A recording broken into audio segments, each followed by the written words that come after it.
Namaste, sahabat yoga. Kita jumpa lagi dalam channel Yoga Edi dalam sesi abnormal, kisah, cerita, misteri, dan spiritual. Pemirsa dan sahabat yoga, kali ini Yoga Edi akan menceritakan yang mana salah satu penonton atau sahabat setia channel Yoga Edi mengirimkan sebuah cerita atau kisahnya untuk ditayangkan di channel Yoga Edi, yang mana tema ataupun kisah cerita ini disebut dengan Lea Insya. Seperti apa ceritanya? Mari kita simak.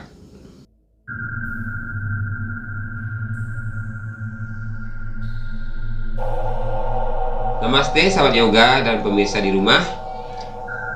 Sebut saja Arya. Arya merupakan keluarga yang bahagia, hidup bersama seorang istri dan 3 anak serta ibu kandungnya. Arya adalah merupakan sosok kepala keluarga yang sangat luar biasa, bekerja keras, hidup sederhana, dan juga jujur.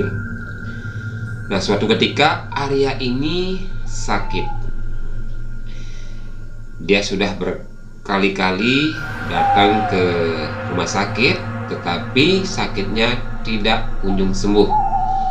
Sehingga ada dalam pemikiran dan benak istrinya bahwa Arya sakit yang tidak wajar. Kemudian dari saran seorang teman dan sahabatnya, Arya pun dicarikan obat alternatif, yaitu di salah satu dukun yang mana dipandang bahwa dukun ini sangat sakti.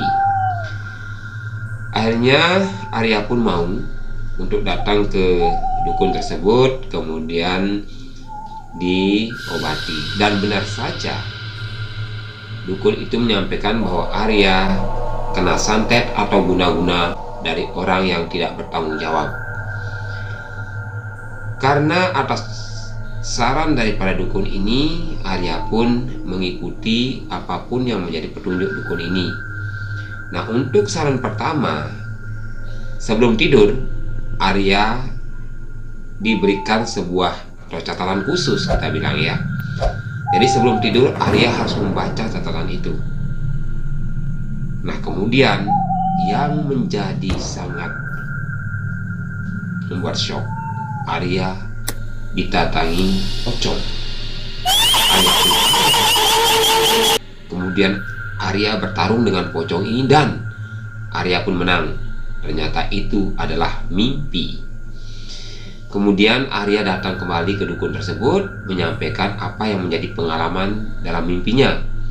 Dukun itu pun menyatakan bahwa itu bagus, bahwa kamu sudah mampu melawan rasa takut dan juga orang-orang yang ingin menyakiti kamu. Akhirnya Arya pun setuju dan juga percaya apa yang disampaikan oleh dukun tersebut. Kemudian di sesi pengobatan kedua, Arya diberikan juga catatan berikutnya dan disuruh untuk membaca sebelum tidur. Tetapi dalam hal ini Arya disampaikan, Arya disuruh untuk membakar surat tersebut setelah membacanya. Malam kedua Arya mimpi dia didatangi selembar kain putih terbang dan mencoba untuk menggulung Arya. Rupanya kain putih ini merupakan penutup jenazah atau sering disebut dengan huruf. Kaget sekali Arya, karena selama hidupnya ini merupakan kejadian yang aneh dirasakan. Kemudian Arya berkelahi dengan huruf tersebut dan Arya tentunya menang. Keesokan harinya Arya menceritakan kepada istrinya, ibunya, dan disuruhlah ke dukun itu lagi. Kemudian dukun menyampaikan bahwa kamu ini berbakat di bidang spiritual. kamu harus menjalankan dan mengikuti apa yang menjadi arahan saya, karena ini penting untuk kamu dan juga keselamatan keluarga kamu.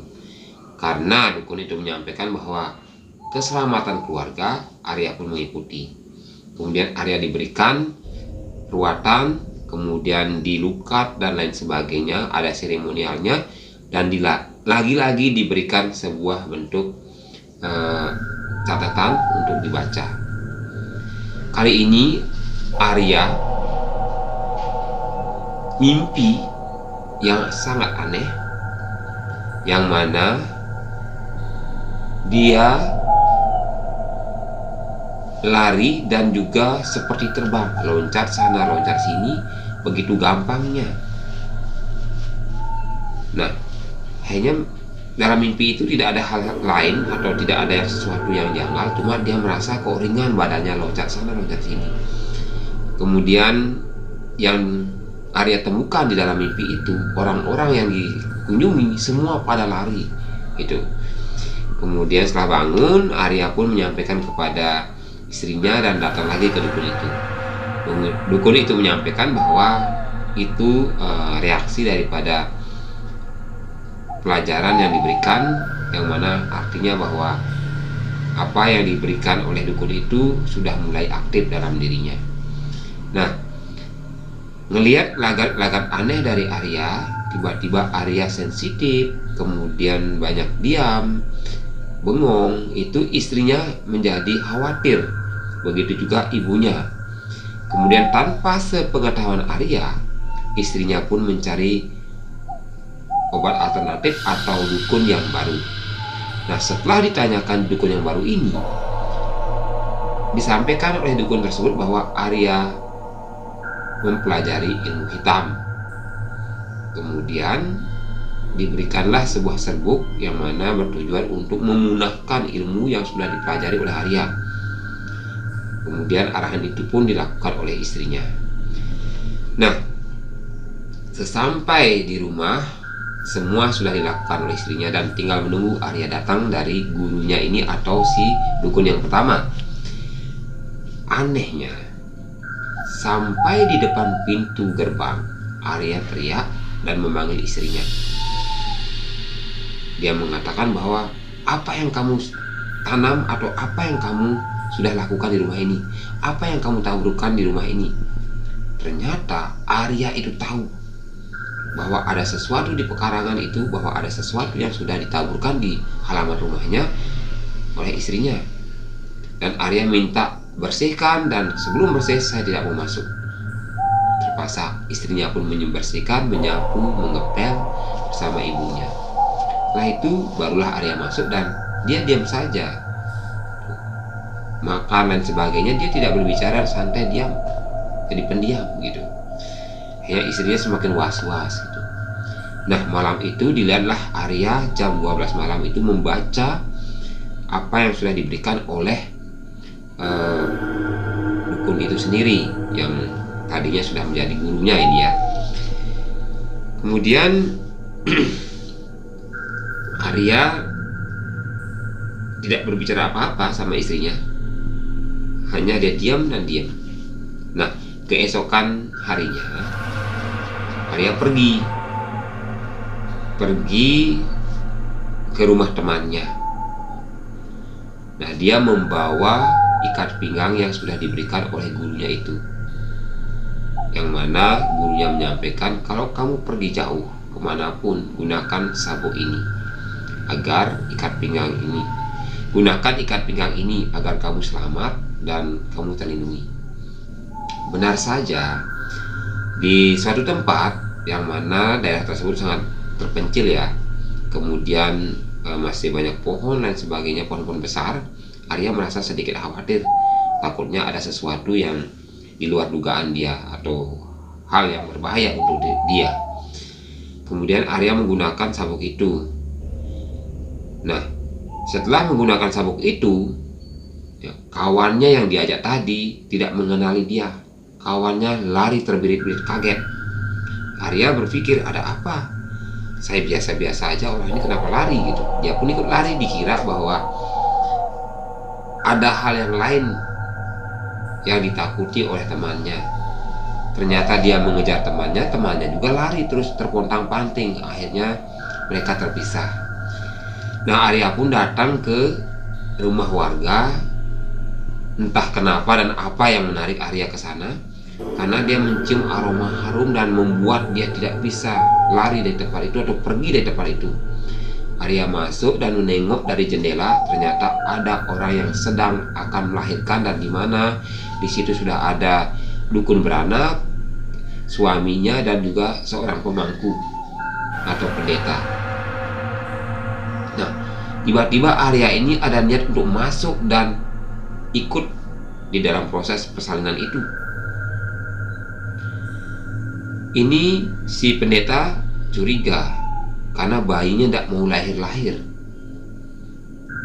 Dan dia mengatakan kalau kondisi seperti ini biasanya di desa ya, itu selalu menjadi sebuah bentuk pembicaraan.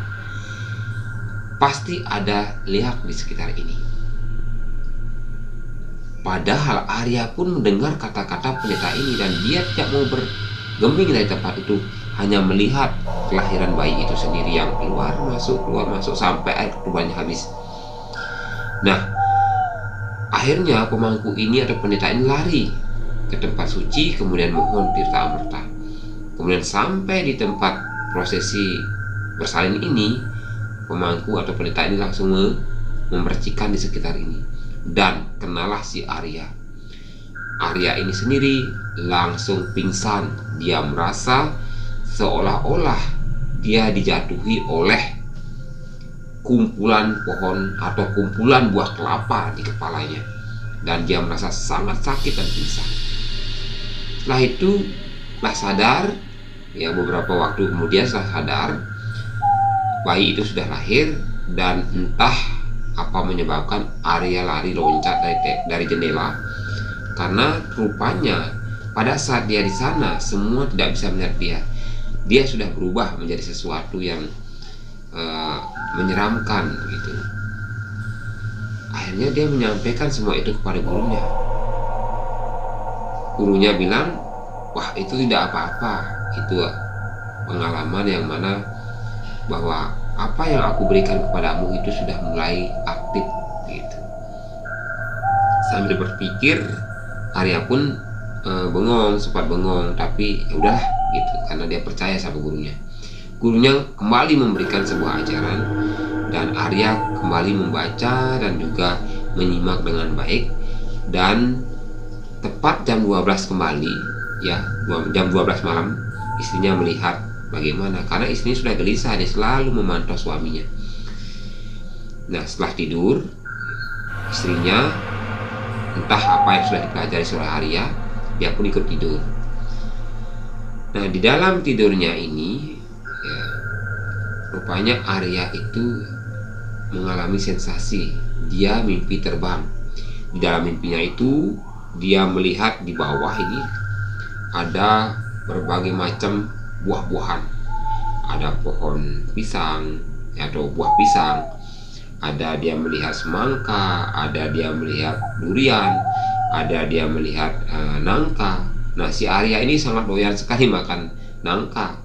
Kemudian dia menuju ke salah satu buah, yaitu nangka. Dia melihat nangka yang besar, harum, dan dibelah ternyata dagingnya sangat besar-besar. Dia makan dengan lahap. Nah, setelah melakukan proses perjalanan malam atau mimpi ini terbang, besoknya Arya menceritakan pengalaman mimpi yang dia alami kepada gurunya. Kemudian gurunya apa bilang? Bahwa mimpi itu bukanlah sembarang mimpi, tapi itulah kenyataan. Jadi memang benar kamu itu rohmu atau secara astral kamu itu terbang melakukan sebuah perjalanan. Apapun yang kamu lihat, apapun yang kamu lakukan, itulah kenyataan. Sekarang kamu lihat di mana kejadian yang mana kamu makan nangka itu, dan kunjungi, pasti ada. Rupanya si Arya ini penasaran dan mengunjungi tempat yang dimana gurunya tunjukkan bahwa apapun kejadian tadi malam itulah kenyataan. Dia mengecek sekitar lokasi dan dia merasa bahwa di bawah pohon besar dia telah makan buah nangka gitu. Dan yang menjadi sesuatu si Arya adalah sampai di bawah pohon besar itu rupanya bukan nangka yang dilihat. Ternyata bangkai babi yang besar, gemuk, dan perutnya dalam kondisi terkoyak, pecah belah meleleh, dan sangat bau. Nah, aroma itu sangat menyengat. Arya sangat sontak kaget dan bahwa ternyata saya makan bangkai. Berarti ilmu itu ilmu hitam dan saya sudah salah mengartikan semua pelajaran daripada guru ini atau si dukun ini. Akhirnya dia pun pulang sambil mual-mual muntah dan menyampaikan kepada istrinya dan minta, mohon maaf saya tidak percaya sama kamu, dan sekarang saya mohon bantu saya, lindungi saya dan arahkan saya, carikan tempat berobat. Rupanya saya belajar mengliahkan gitu. Ya kaget juga semua istri dan keluarganya, dan kemudian si Arya diantar ke temannya atau si dukun yang kedua ini, dan di sana diruat, dibersihkan, dilukat di laut juga. Dan setelah prosesi pengeluaran ilmu hitam dari tubuhnya tuh, Arya selama 1-2 bulan itu sama sekali shock, down mentalnya, dan seolah-olah tidak mengingat siapapun. Sama sekali dia tidak mengingat siapapun. Jadi selama 2 bulan setelah proses pembersihan itu, Arya mengalami kondisi down mental. Jadi dia seperti sendiri, kemudian takut keluar, dan dia bengong. Nah di sini istrinya terus memberikan support, ngajak bicara, begitu juga anak-anaknya. Nah angsur-angsur Arya kembali pulih secara kejiwaannya dan normal seperti biasa. Dan disitulah dia mencoba untuk menulis, kemudian mengirimkan cerita ini kepada saya atau channel Yoga ini untuk diceritakan kembali. Yang mana tujuannya kita sebagai makhluk ciptaan Tuhan, pertama harus tetap rajin mendekatkan diri kepada Tuhan, sembahyang, dan juga mohon kepada Tuhan agama apapun ya. Kemudian jangan mudah percaya begitu saja dengan orang lain. Pelajari dulu dengan kecerdasan, pelajari dulu sebelum kita percaya kepada seseorang. Di sini dibutuhkan kecerdasan untuk melihat setiap kejadian, permasalahan yang kita alami, yang mana itulah merupakan pelajaran hidup dan tentunya sangat berharga untuk kita semua. Jadi sahabat yoga dan juga pemirsa, berhati-hatilah dalam melangkah dan juga bergaul di dalam kehidupan ini, agar kita selalu bisa berjalan di jalan dharma dan kebenaran dan selalu dalam lindungan Tuhan. Terima kasih, salam sehat dan namaste.